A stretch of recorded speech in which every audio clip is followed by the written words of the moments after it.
Premier David Eby and top cabinet ministers visit Ottawa today to push Prime Minister Mark Carney on a variety of topics. For more on that, we'll check in with Rob Shaw at the BC Legislature to break it all down for us. Rob?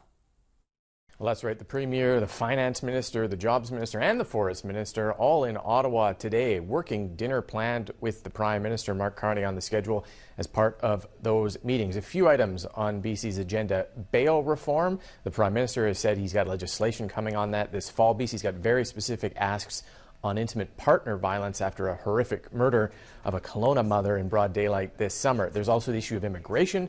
The Premier making waves calling for changes to the temporary foreign worker program. The Prime Minister has indicated he's looking at immigration changes, but not perhaps quite as ambitious as what the Prime Minister has said.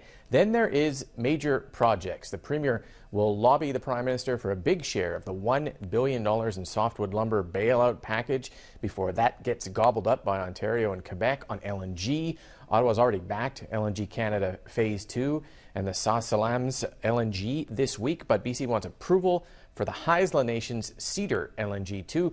Also looking for federal support on 11 mining projects in the Northwest and plans to help build the transmission line to find electricity for those projects, and a new spate of wind projects from BC Hydro. Here's the Premier yesterday on his trip.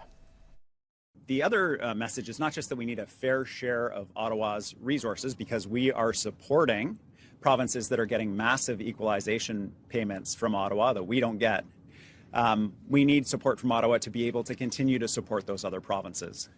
But the other component is, if you want to build a new Canadian economy, if you want to build an economy that is less dependent on the United States, you have to look west.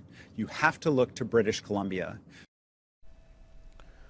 Eby has a much better relationship with Mark Carney than he did with Justin Trudeau. Still, he is under intense pressure here to bring billions in new economic development to British Columbia, try and get the budget out of the worst deficit in history. So he's going to be looking to come away from Ottawa with at least some commitments from the federal government to help out.